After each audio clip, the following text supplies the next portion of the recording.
Hello, this is a belated reflection on chapters 4 and 5 of the Gibbons textbook. Back by popular demand, it is my low-tech hands version of a screencast. And I can't cover everything in these two chapters. Chapter 5 is especially a bear. I will try to quickly go through some main points from each.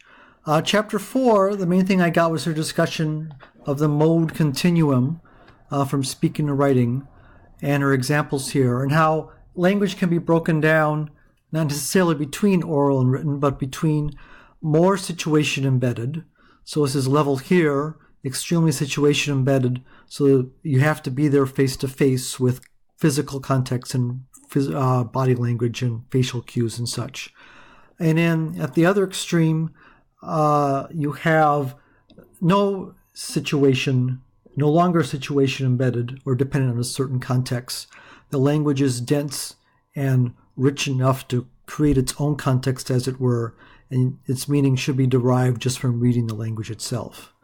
And then in between, so less situation and context, less and less. There's different aspects in between. Somewhere between 2 and 3 is what she calls literate talk. So a language that's more explicit and specific for people that weren't at an event personally. So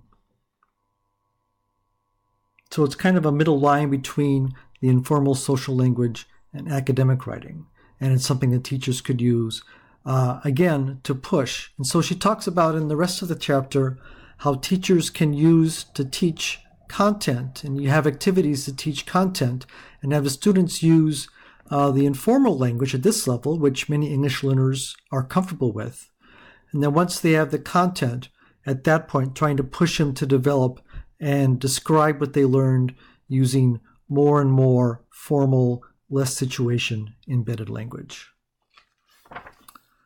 So chapter 5 on the meaning, there's lots of talk about genres and explicit writing things. And part of me was reaction, I've subbed in classes where there seems to be so much focus on what is in what genre and specific rules and conventions and formulas that seem divorced from the content of their writing and divorced from the subject of what they're learning.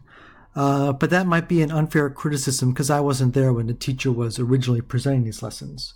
And I might have internalized a lot of the writing conventions myself, so I don't feel as much a conscious need to use them. So on reflection, I would agree with Gibbons and others that teaching explicit writing conventions can be very useful for some students, especially English learners and even other culturally and linguistically diverse students. Teaching these explicit rules and conventions. And then I think the 4 stages that she goes to, building the field, modeling the genre, joint construction, independent writing, she goes into detail.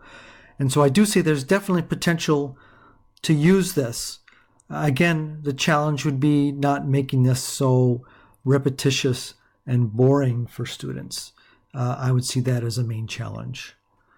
But overall, I thought there's lots of good information here in scaffolding on teaching, writing, teaching language to English learners.